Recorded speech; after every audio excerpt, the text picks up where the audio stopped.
The horse trader's daughter had never imagined her father would actually go through with it, but when the mountain man named Samuel Beck dismounted his massive gray stallion and approached their wagon at the edge of Paradise, Nevada, she knew her life was about to change forever.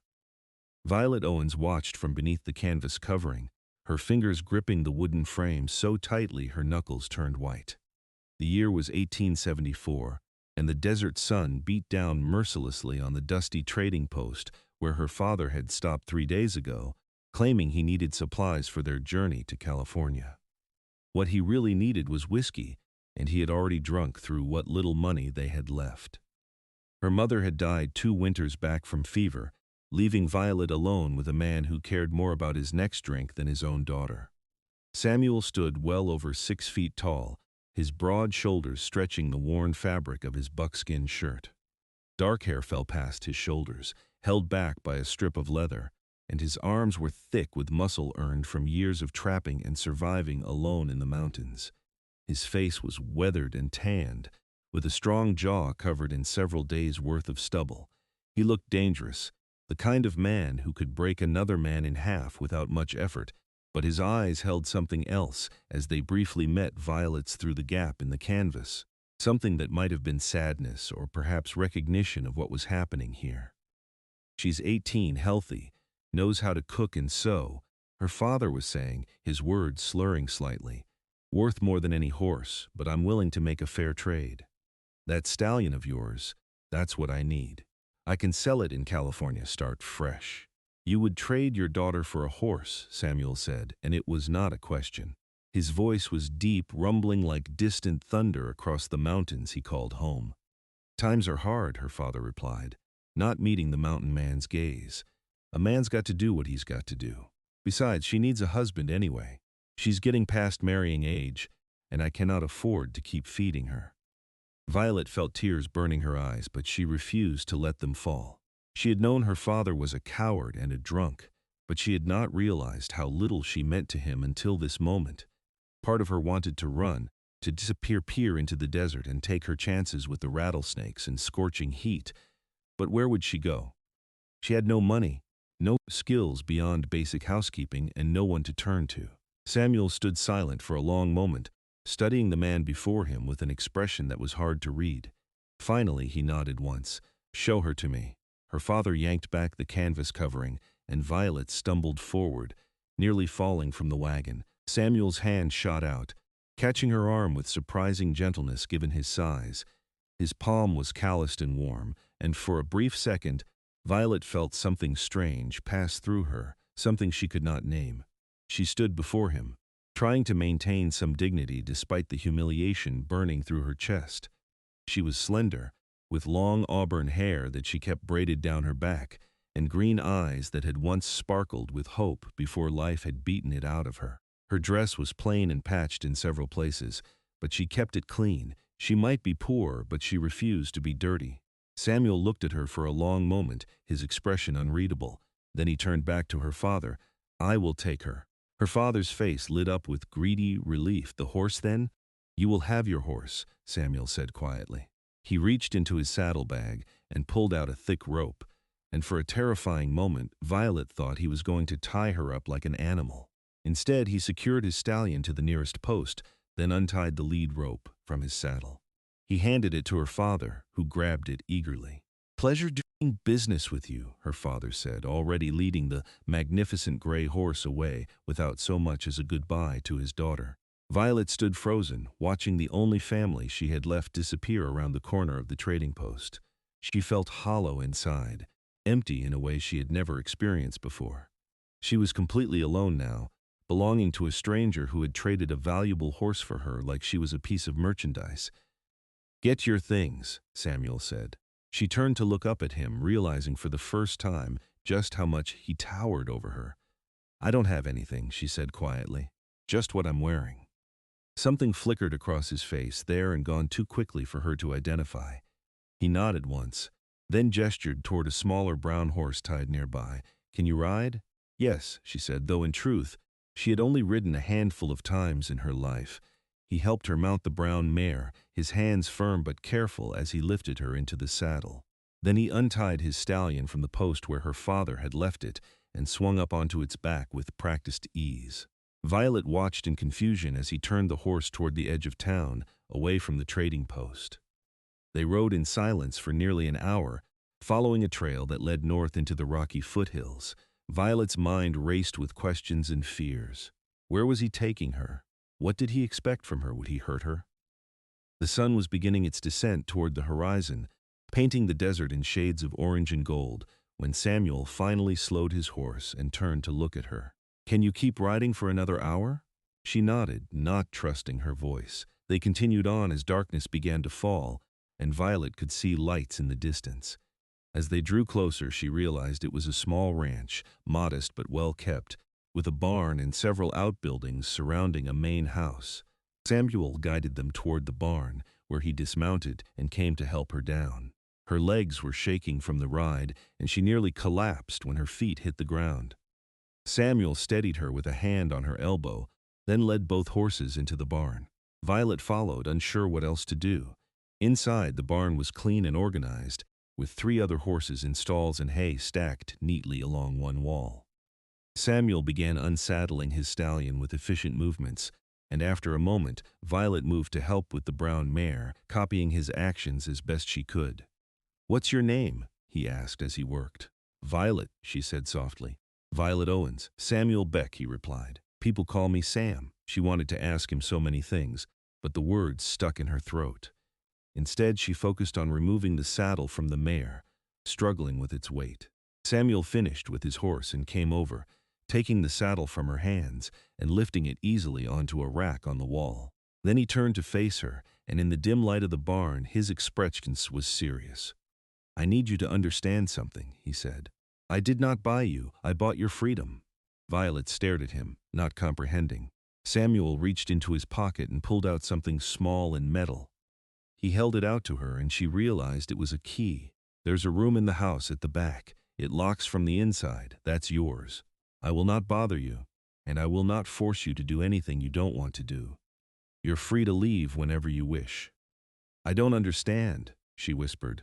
"Your father was going to trade you to someone," Samuel said, his voice gentle despite its depth.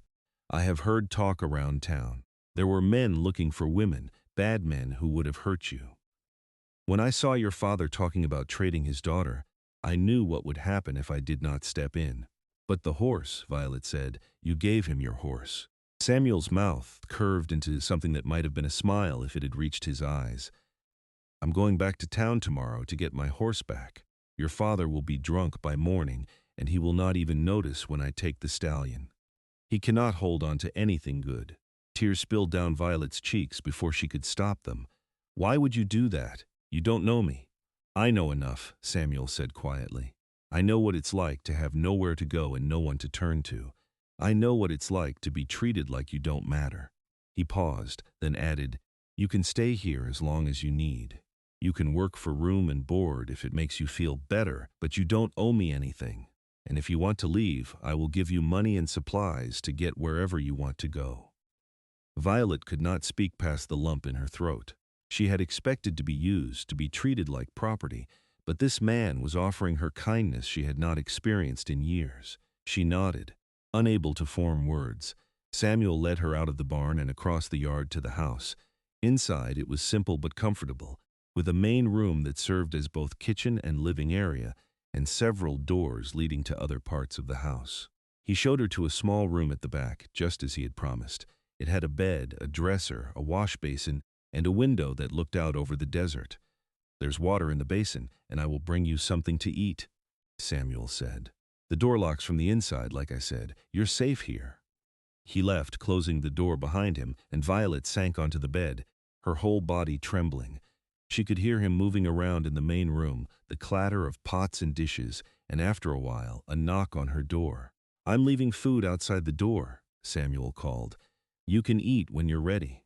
Violet waited until she heard his footsteps retreat, then opened the door a crack. A plate sat on the floor, filled with beans, cornbread, and salted meat. Her stomach growled, reminding her she had not eaten since the day before. She took the plate back into her room and locked the door, then sat on the bed and ate slowly, trying to process everything that had happened. She had been traded like an animal, but somehow she had ended up somewhere safe. Samuel Beck was not what she had expected. He was rough and weathered, clearly a man who lived a hard life in the mountains, but he had shown her more respect in a few hours than her father had shown her in years. Violet finished eating and set the plate aside, then lay back on the bed. The mattress was more comfortable than the wagon floor she had been sleeping on, and despite her emotional exhaustion, she found herself unable to sleep.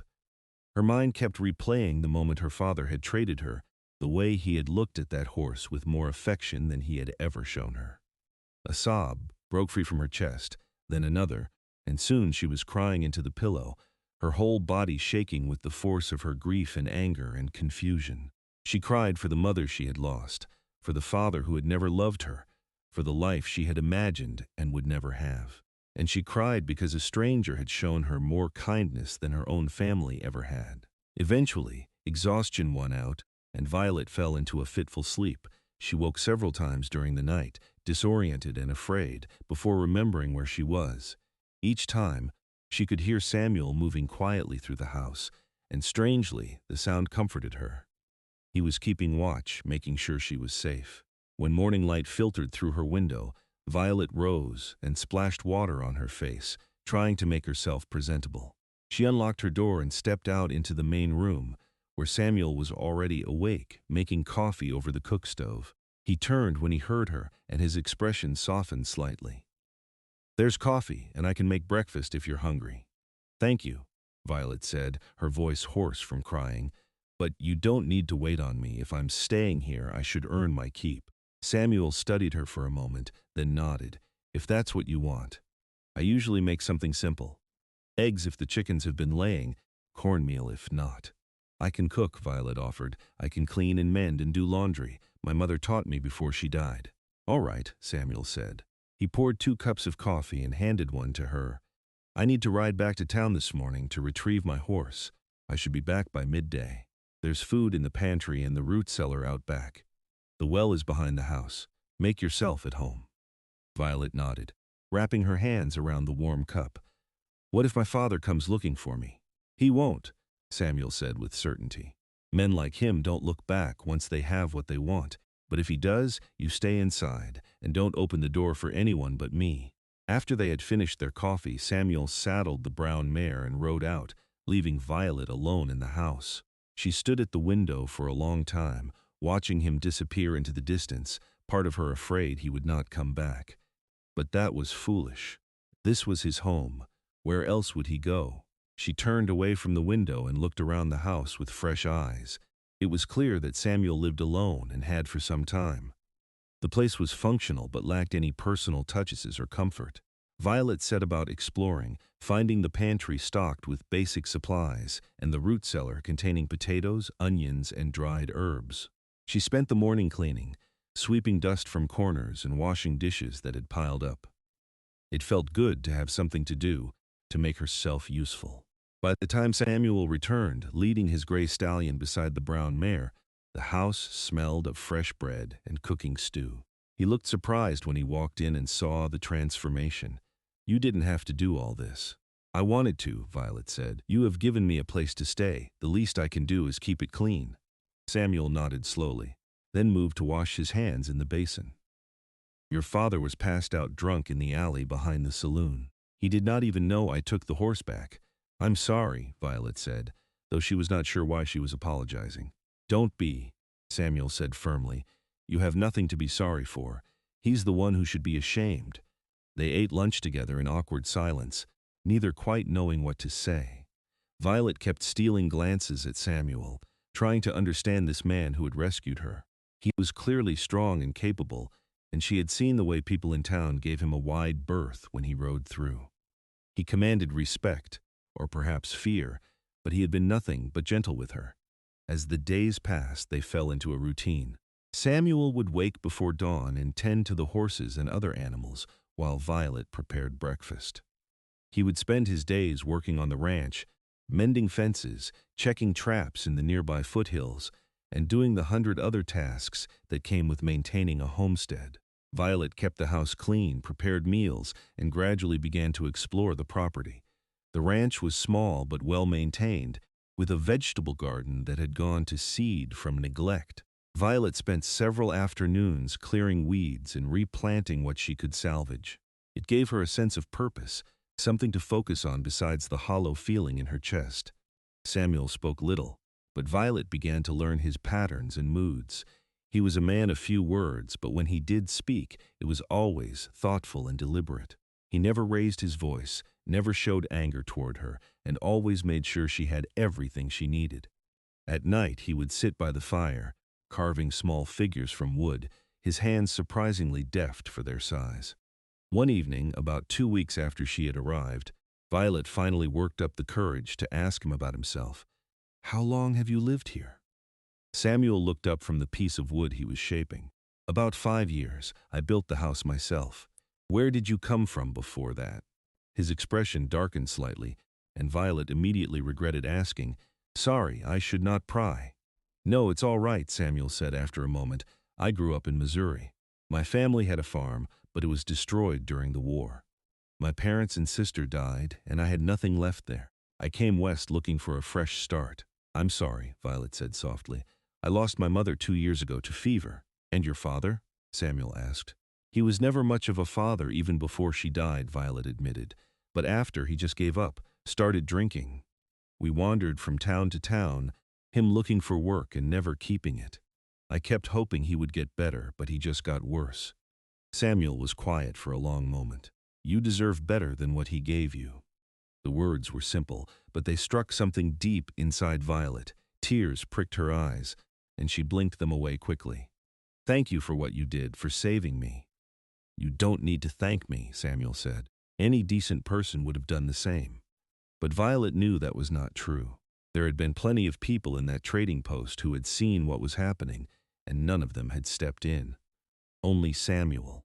As spring turned to summer, Violet found herself settling into life on the ranch. She was no longer afraid of Samuel, and in fact, she had begun to look forward to their quiet evenings together. He would tell her stories about his time in the mountains, about tracking animals and surviving harsh winters, and she would share memories of her mother and the happy times before sickness had taken her. Slowly, almost imperceptibly, something began to shift between them. Violet noticed the way Samuel's eyes would linger on her when he thought she was not looking. She noticed how careful he was never to touch her unnecessarily, as if afraid of making her uncomfortable. And she noticed how her heart would beat faster when he walked into the room, how she found excuses to be near him. She tried to tell herself it was just gratitude, that she was confusing appreciation with something deeper. But as the weeks passed, she could not deny what she was feeling. Samuel Beck had shown her what it meant to be cared for, to be respected, and somewhere along the way, she had fallen in love with him. The realization terrified her.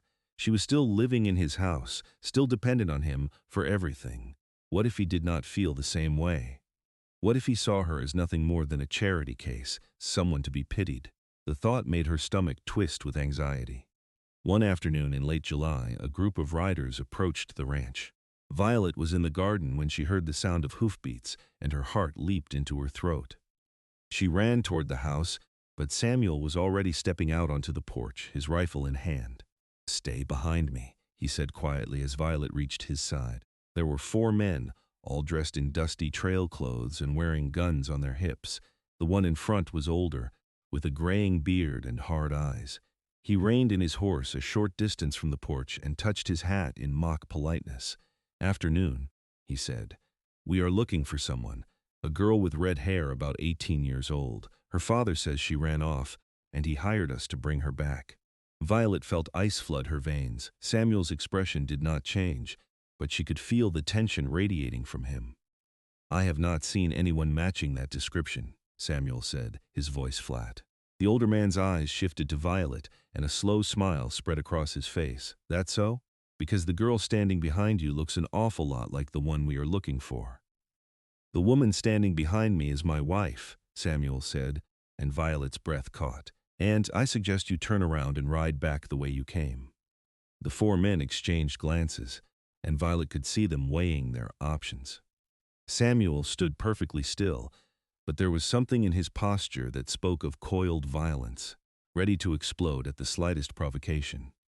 "Now, friend, let's not be hasty," the older man said, his tone becoming conciliatory.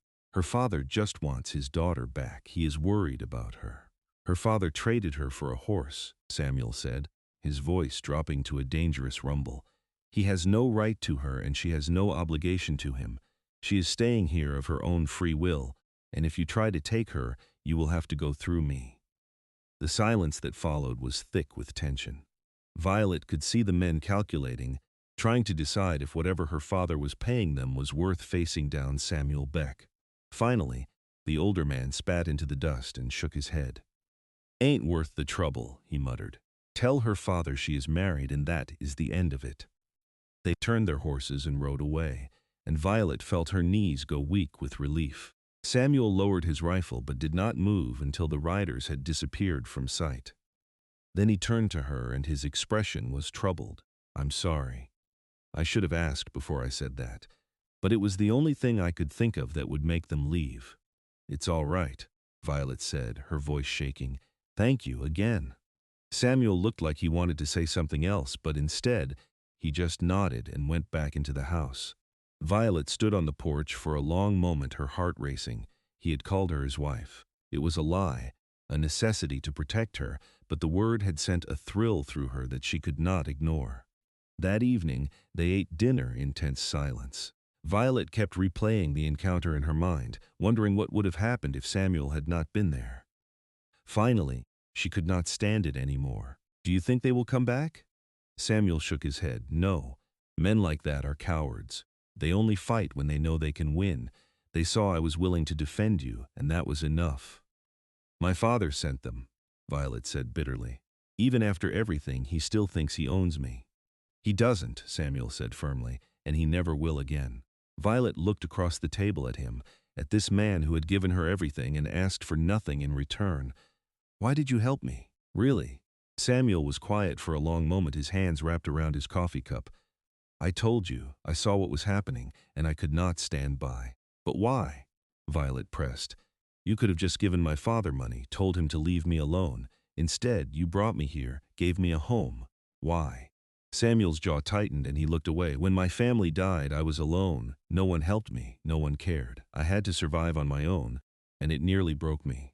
I swore that if I ever saw someone else in that position, someone who needed help, I would not turn away like everyone else did." "Is that all I am to you?" Violet asked, her voice barely above a whisper. "Someone who needed help?" Samuel's eyes met hers, and for the first time she saw something raw and vulnerable in his gaze. "No," he said quietly, "that's not all you are." The air between them seemed to crackle with unspoken words. Violet's heart was pounding so hard she was sure he could hear it. "Then, what am I?" she asked. Samuel stood up, his chair scraping against the floor. He crossed to where she sat and knelt beside her chair, bringing his eyes level with hers. This close, she could see the flecks of amber in his dark eyes, the worry lines etched around his mouth. "You're the reason I look forward to coming home at the end of the day," he said, his voice rough with emotion. "You're the light in this house that was dark for so long. You're everything I did not know I needed until you walked into my life." Violet's breath hitched. "Sam, I know I have no right," he continued. "I know you probably see me as just the man who saved you, and I will understand if that is all I ever am to you. But I need you to know that you have become the most important thing in my world." Violet reached out and placed her hand against his cheek, feeling the roughness of his stubble against her palm. "You really don't know, do you?" "Know what?" "That I have been falling in love with you since the day you gave me that key and told me I was free," she said, tears spilling down her cheeks. "You have shown me what it means to be valued, to be respected. You have given me a home and asked for nothing. How could I not love you?" Samuel's eyes widened, and for a moment he looked almost afraid. Then his hand came up to cover hers, holding it against his face. "You mean that?" "Every word," Violet whispered. He leaned forward slowly, giving her time to pull away if she wanted to, but she did not. When his lips met hers, it was gentle and tentative, as if he was afraid of breaking something precious. Violet kissed him back, pouring all of her feelings into it, and felt him respond, his free hand coming up to cup the back of her head. When they finally pulled apart, both were breathing hard. Samuel rested his forehead against hers, and Violet could feel him trembling. "I was so afraid," he admitted. "Afraid that you would leave, that you would realize you could do better than a mountain man living alone in the desert." "I don't want better," Violet said fiercely. "I want you, only you."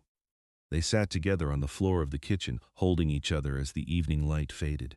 For the first time in her life, Violet felt truly safe, truly wanted, and judging by the way Samuel held her, as if she was the most precious thing in the world, he felt the same way. The next morning, Samuel suggested they ride into town together. "If we are going to claim to be married, we should make it official," he said. "That is, if you want to. I don't want to pressure you." "I want to," Violet said, her heart soaring. They rode to Paradise together, and despite the town's small size, they managed to find a traveling preacher who was passing through. The ceremony was simple, held in the back room of the general store with the shopkeeper and his wife as witnesses, but to Violet it was perfect. When Samuel slipped a simple gold band onto her finger and kissed her as her husband for the first time, she felt like the luckiest woman alive. As they walked out of the store as husband and wife, they nearly collided with a man stumbling down the street. Violet's breath caught when she recognized her father, looking even worse than the last she had seen him. His clothes were filthy, his face bloated from drink, and he reeked of whiskey and unwashed sweat. He looked at her for a long moment, his eyes struggling to focus. "Violet?" "Hello, father," she said, her voice cold. He swayed on his feet, reaching out as if to touch her, but Samuel stepped between them, his massive frame blocking her from view. "You have no business here," Samuel said quietly. "That's my daughter," her father protested weakly. "No," Samuel said. "She is my wife now. You gave up any claim to her when you traded her for a horse. Now walk away and do not come back." Her father's face twisted with anger and shame, but he could not meet Samuel's gaze. He muttered something under his breath and stumbled away, disappearing into the nearest saloon. Violet watched him go and felt nothing but pity. He had chosen his path, and he would have to live with the consequences. Samuel turned to her, concern etched on his face. "Are you all right?" "I am," Violet said, and she meant it. "He cannot hurt me anymore. I have you now." They rode back to the ranch as the sun was setting, painting the desert in brilliant shades of red and gold. That night, Violet moved her things from the small back room into Samuel's room, and for the first time she fell asleep in his arms, feeling truly at peace. The months that followed were the happiest of Violet's life. She and Samuel fell into a new rhythm, working together during the day and spending their evenings talking and learning about each other. Samuel taught her to ride properly, to shoot a rifle, and to read the signs of the desert. Violet taught him to appreciate the small comforts of home, to laugh more easily, and to let down the walls he had built around his heart. Their physical relationship deepened slowly, both of them taking time to learn what the other liked, what brought pleasure and comfort. Samuel was always careful with her, mindful of his strength, and Violet marveled at how such a powerful man could be so tender. By the time autumn arrived, Violet realized she was pregnant. She was nervous to tell Samuel, afraid of how he might react, but when she finally found the courage, his face lit up with joy. "A baby," he said, his voice filled with wonder. He placed his large hand on her still flat stomach. "Our baby. Are you happy?" Violet asked. "Happy does not even begin to cover it," Samuel said, pulling her into his arms. "I never thought I would have a family again. You have given me everything." As winter approached, Samuel became even more protective, insisting that Violet rest more and take on fewer chores. He spent his days preparing for the baby's arrival, building a cradle from smooth pine wood and carving small toys. Violet watched him work, her heart swelling with love for this man who had saved her in more ways than one. The baby came in early March, during a fierce desert windstorm that rattled the windows and howled around the house. Samuel had ridden to town to fetch the midwife, a capable woman named Mrs. Henderson, and he paced outside the bedroom door for hours while Violet labored. When the baby's cry finally filled the house, Samuel burst through the door, his face pale with worry. But when he saw Violet propped up in bed, tired but smiling, with a tiny bundle in her arms, his expression transformed into pure joy. "It's a boy," Violet said softly, "a healthy, perfect boy."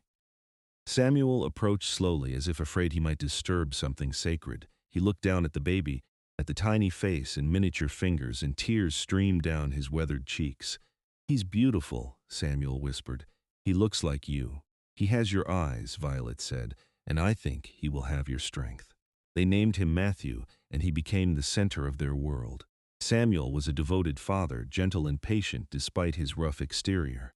Violet would often find him sitting by the cradle in the middle of the night, watching their son sleep with an expression of awe and protectiveness. As Matthew grew, so did their family. 2 years later, Violet gave birth to a daughter they named Grace, with her mother's red hair and her father's quiet determination. Then came another son, James, loud and energetic from the moment he entered the world.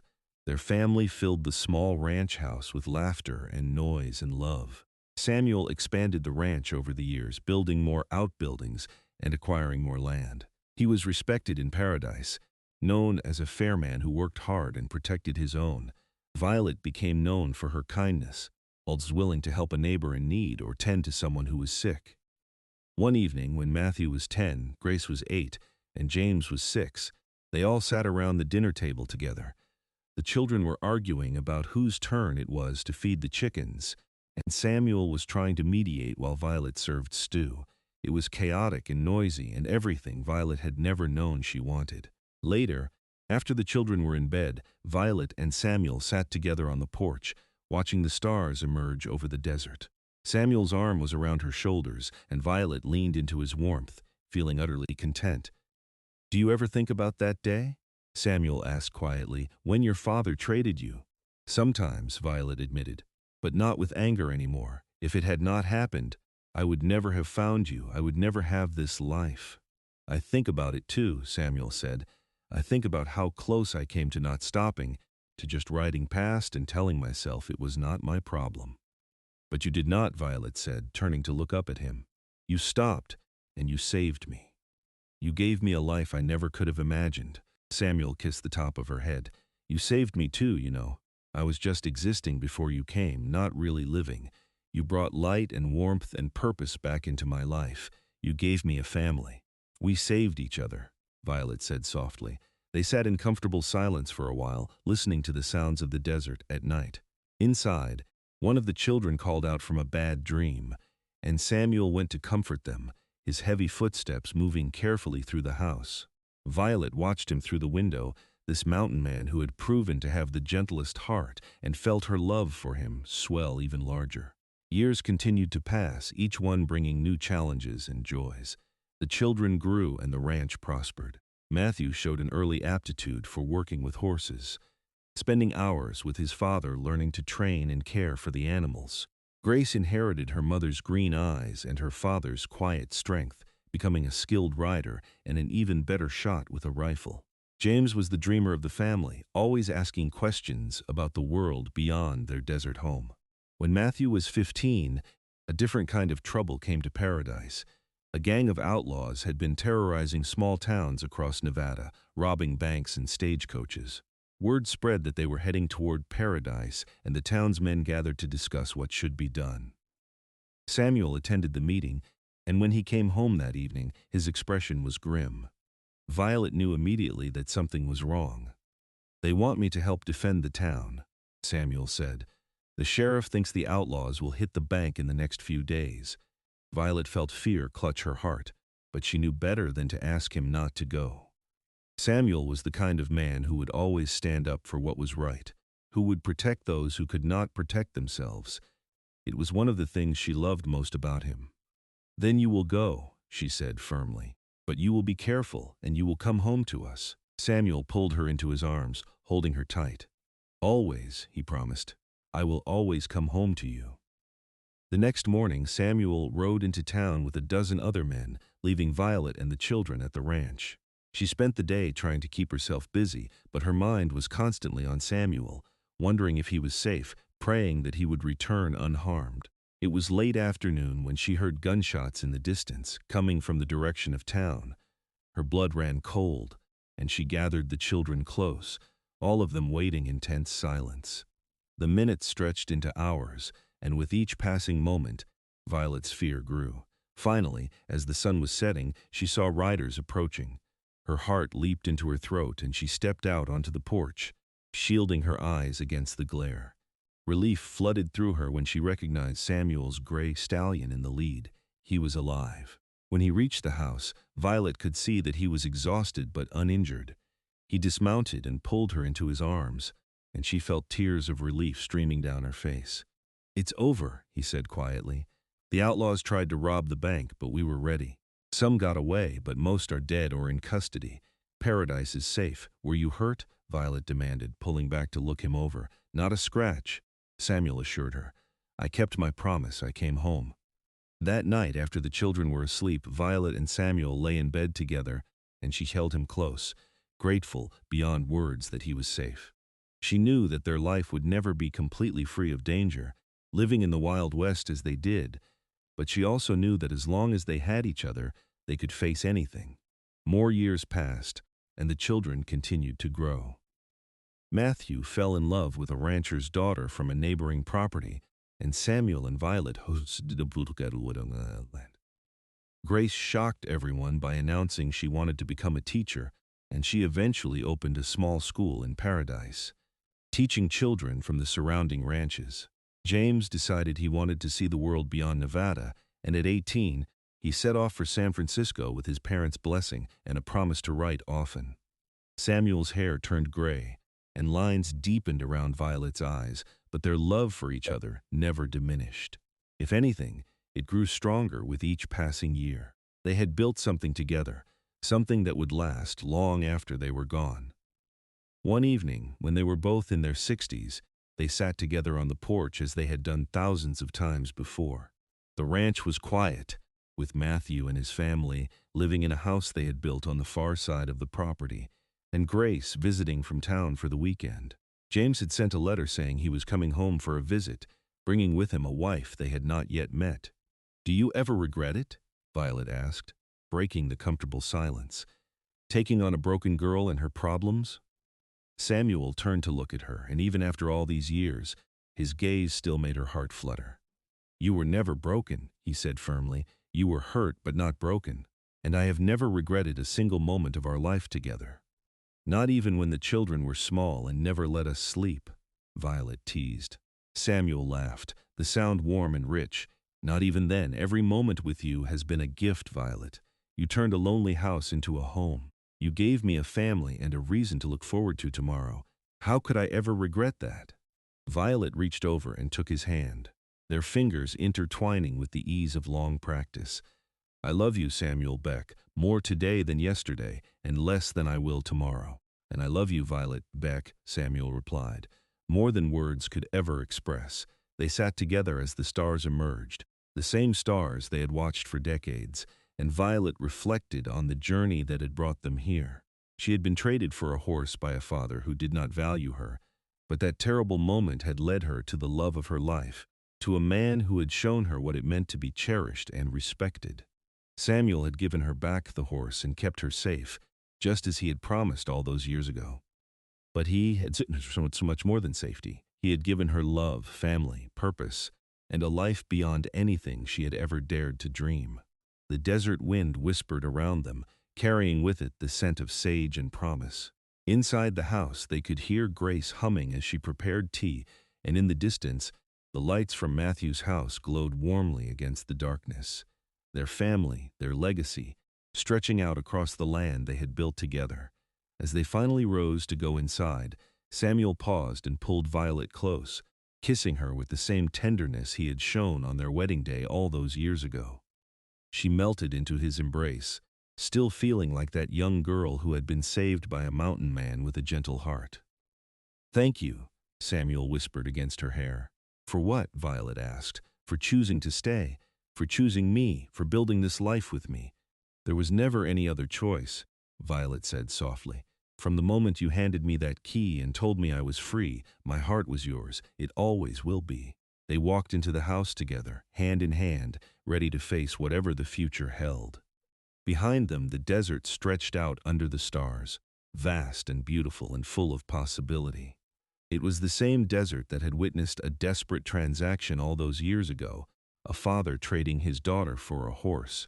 But it had also witnessed something far more powerful, the beginning of a love story, that would endure through hardship and joy, through raising children and building dreams, through every challenge that life in the Wild West could throw at them.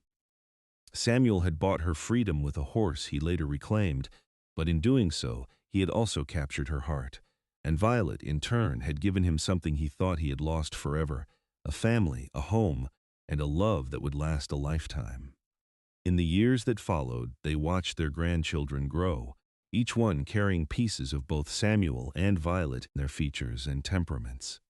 Matthew's eldest son had Samuel's height and strength, while his daughter had inherited Violet's auburn hair and gentle spirit.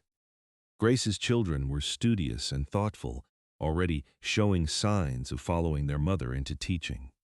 And when James finally returned from San Francisco with his wife Maria, a spirited woman with dark eyes and a quick laugh, they brought with them tales of the wider world and a desire to build something of their own. James and Maria settled on a parcel of land adjacent to the main ranch, and with Samuel's help, they built a small house and started a horse breeding operation. Maria, it turned out, had a gift with animals, and soon their horses were sought after throughout Nevada for their intelligence and temperament. The family continued to grow and flourish, and Samuel and Violet found themselves at the center of an ever-expanding circle of love. Sunday dinners became a tradition, with the entire family gathering at the main house to share food and stories. The table Samuel had built with his own hands decades ago was extended twice to accommodate everyone, and Violet would often stand at the stove, looking out at the sea of faces and feel her heart overflow with gratitude. One Sunday afternoon, when the family had gathered for Matthew's 40th birthday, Samuel stood up to make a toast. His hair was completely white now, and his movements were slower than they once were, but his presence still commanded attention. Everyone fell silent, turning to listen. 40 years ago, Samuel began, his deep voice carrying easily through the room, I was a lonely man living in a house that felt more like a cave than a home. I had convinced myself that I was content with solitude, that I did not need anyone else. He paused, his eyes finding Violet across the room. Then your mother came into my life and everything changed. Violet felt tears prick her eyes as Samuel continued. She taught me that strength is not just about surviving alone, but about having the courage to let someone in. She showed me that a house becomes a home when it is filled with love and laughter, and she gave me all of you. He gestured to the assembled family. Every single one of you is a miracle, a gift I never thought I would receive. To family, Samuel said, raising his glass, to the ones we are born with and the ones we choose, and especially to Violet, the woman who saved my life by letting me save hers. To family, everyone echoed, and Violet had to wipe tears from her cheeks as Samuel made his way across the room to her side. Are you all right? He asked softly, concern in his eyes. I am more than all right, Violet assured him. I am happy, Samuel, happier than I ever thought possible. As the afternoon wore on and the grandchildren played outside while the adults talked and laughed, Violet found herself reflecting on how far they had come. The scared 18-year-old girl who had been traded for a horse felt like a different someone from another lifetime, and in a way she was. That girl had died the day Samuel Beck gave her a key and her freedom, and in her place had risen a woman who knew her own worth, who had built a life and a family through love and determination. That evening, after everyone had gone home and the house was quiet once more, Samuel and Violet prepared for bed. It was a ritual they had performed thousands of times, moving around each other with the ease of long familiarity. As they lay down together, Violet curled into Samuel's side, her head resting on his chest where she could hear the steady beat of his heart. Do you remember that first night? She asked. When you gave me the room with the lock on the door. Of course, Samuel said, his fingers running gently through her hair, which was now more silver than auburn. I was terrified you would lock yourself in and never come out. I was terrified of everything, Violet admitted, of you, of my future, of being alone. But you were patient with me. You let me heal at my own pace. You did the same for me, Samuel said. I did not realize how closed off I had become until you started opening doors in my heart I thought had been sealed forever. They lay in comfortable silence for a while, listening to the sounds of the night outside their window. An owl hooted in the distance, and the wind rustled through the cottonwood trees Samuel had planted near the house years ago. Samuel? Violet said softly. Yes, thank you for giving the horse back. She felt his chest rumble with quiet laughter.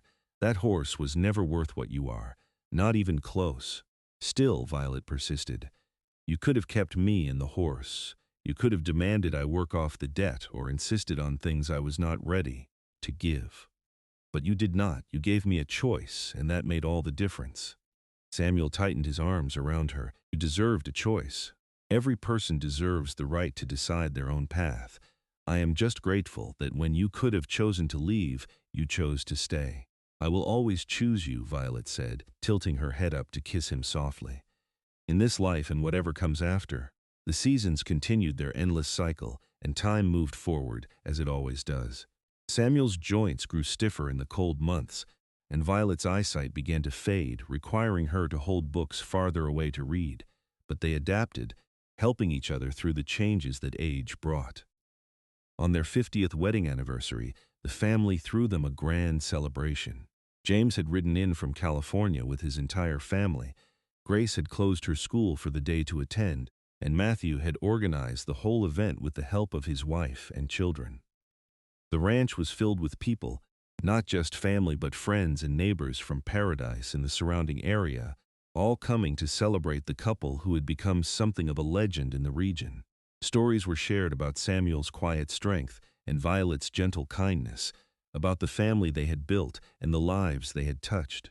The sheriff, now an old man himself, spoke about the day Samuel had helped defend the town from outlaws. Mrs. Henderson, the midwife who had delivered all three of Samuel and Violet's children, reminisced about what a devoted father Samuel had been from the very first moment. Grace's students performed a play they had written about pioneers and love in the Old West, clearly inspired by their teachers' parents.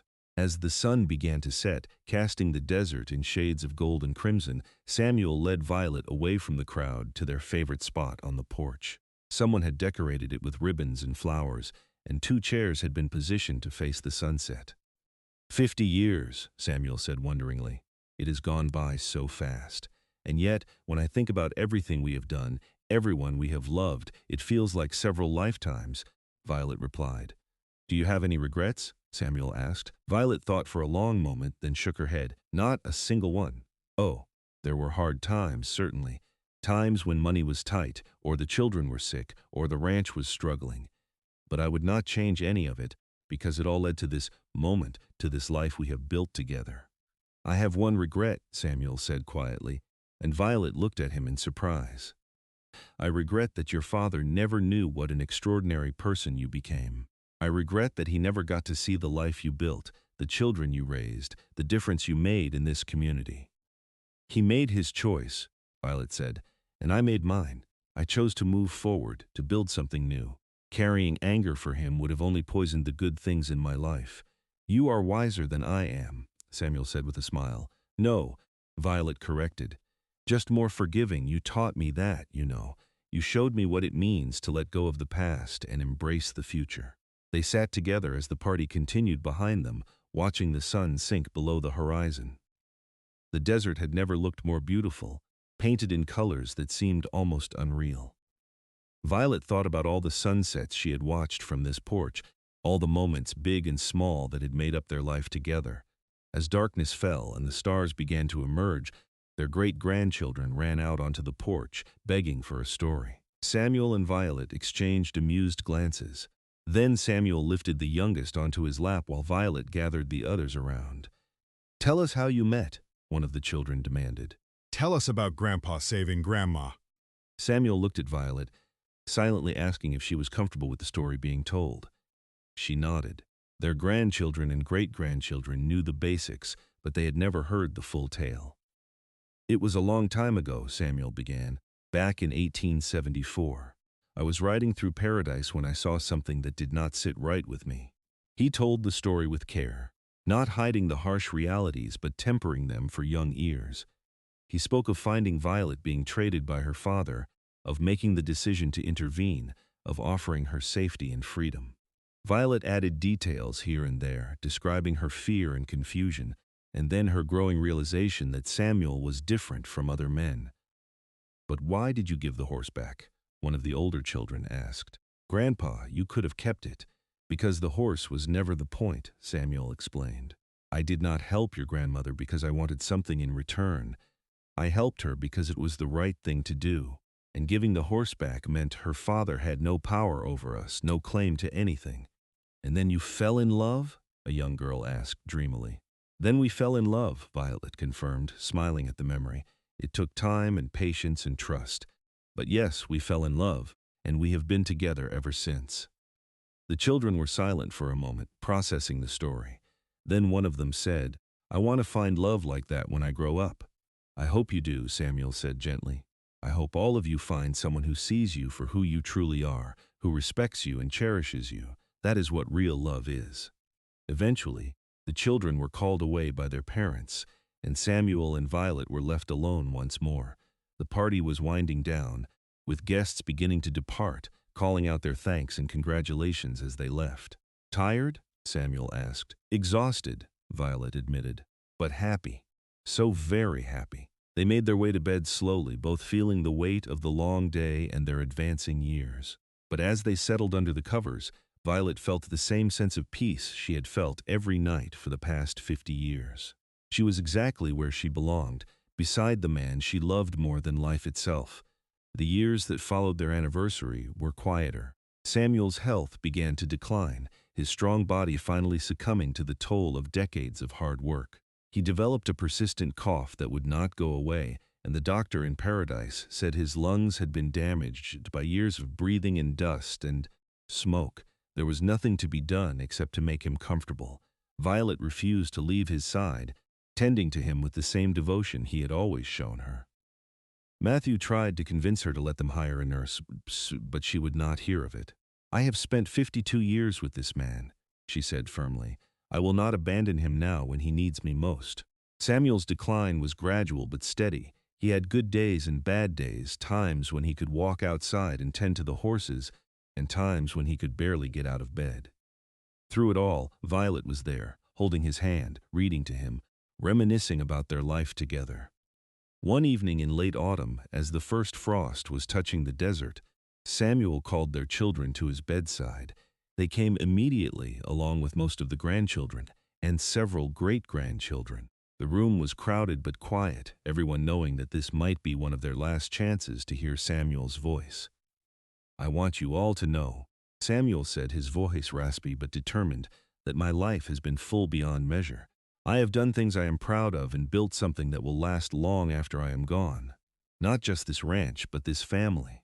You are my legacy, every single one of you. He looked at each of his children in turn. Matthew, you have your mother's kindness and her strength. Never forget that being strong means knowing when to be gentle. Grace, you have given so much to this community through your teaching. You have shaped minds and touched hearts. James, you had the courage to see the world and then the wisdom to come home.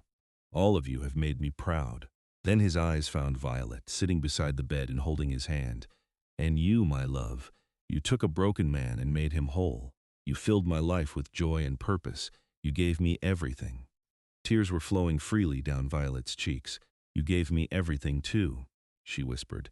You saved me, Samuel, in every way a person can be saved. That night, after everyone had left and it was just the two of them again, Samuel pulled Violet close. She could feel how thin he had become, how fragile, but his embrace was still warm and comforting. I am not afraid, he said softly. I have lived a good life and I have loved and been loved.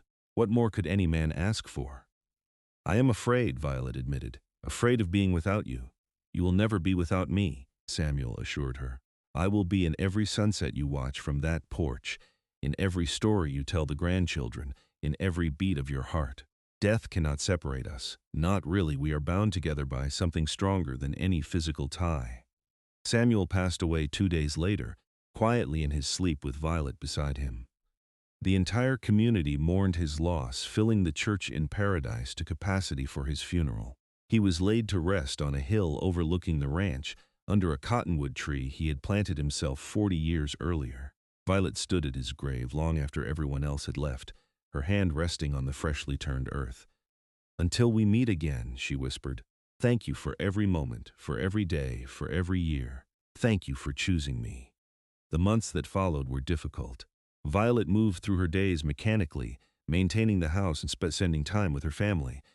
But a vital spark had dimmed inside her. She missed Samuel with an intensity that sometimes took her breath away, missed his presence and his voice, and the comfort of knowing he was there. But gradually she began to heal.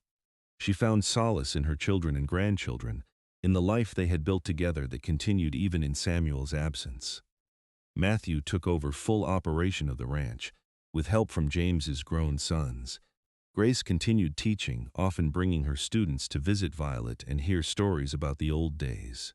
The great-grandchildren would climb onto Violet's lap and beg for tales about their great-grandfather, the mountain man who had been strong and gentle in equal measure. On what would have been their 55th wedding anniversary, Violet's entire family gathered at the ranch. They shared a meal and told stories, laughing and crying in turn as they remembered Samuel. As the sun began to set, Violet excused herself and walked slowly to the porch, to the chairs where she and Samuel had spent so many evenings together. She settled into her chair and looked out at the desert, at the land they had made their own. The sun was painting the sky in brilliant colors, and for a moment Violet could almost feel Samuel beside her, could almost hear his deep voice commenting on the beauty of the evening. "I miss you," she said aloud. "Every single day I miss you. But I am grateful, Samuel. Grateful for every moment we had, for the life we built, for the family we created. You kept me safe, just like you promised. You kept me safe and you loved me, and I will carry that with me until we are together again." The wind whispered through the cottonwood trees, and Violet chose to believe it was Samuel's way of answering her. She sat there until the stars emerged, the same stars they had watched together for over 50 years, and felt a sense of peace settle over her. Violet lived for 3 more years, remaining active and involved with her family until the very end. She taught her granddaughters to cook and sew, passed down family stories to anyone who would listen, and spent her final days surrounded by the love she and Samuel had created. When she passed, it was peacefully in her sleep, and the family laid her to rest beside Samuel under the cotton manawwood tree. On her headstone, beneath her name and dates, they carved a simple inscription: she was cherished. The ranch continued to thrive under Matthew's care, and then his sons, and then his grandsons. Each generation added to it, building on the foundation that Samuel and Violet had established. The story of the mountain man who bought a girl and gave the horseback became family legend, told and retold to each new generation. And sometimes, on quiet evenings when the desert wind whispers through the cottonwood trees, those who visit the ranch swear they can feel the presence of 2 souls, forever bound together by a love that transcended circumstances and time. Samuel and Violet Beck, the mountain man and the girl he saved, the couple who proved that even in the harsh reality of the Wild West, true love could not only survive but flourish, creating a legacy that would endure for generations to come. Their great-great-grandchildren still live on the ranch, working the land and tending the horses, carrying forward the values of respect, kindness, and fierce devotion that Samuel and Violet embodied. The house has been expanded and modernized, but the original structure remains, preserved as a reminder of where it all began. The room with the lock on the door, where Violet spent her first nights feeling safe for the first time in years, has been turned into a small museum of sorts, filled with photographs and mementos from Samuel and Violet's life together. On the wall hangs a simple gold ring, the wedding band Samuel placed on Violet's finger all those years ago in the back room of a general store. Beside it is a photograph taken on their 50th anniversary, showing an elderly couple looking at each other with eyes full of love and contentment. And beneath the photograph, a plaque reads, "From a transaction in the desert to a love that changed everything. May we all be so blessed." The story of Samuel and Violet Beck remains a testament to the power of compassion, the strength of choosing to do what is right even when it is difficult, and the transformative nature of true love. What began with a father's betrayal and a stranger's kindness became something beautiful and enduring, a love story for the ages set against the harsh but magnificent backdrop of the Wild West. And in the end, that is what mattered most. Not the hardships they faced, or the challenges they overcame, but the love they shared and the family they created. Samuel gave Violet her freedom and kept her safe, and in return she gave him a reason to live fully and love completely. Together, they built something that death itself could not diminish, a legacy of love that continues to inspire all who hear their story.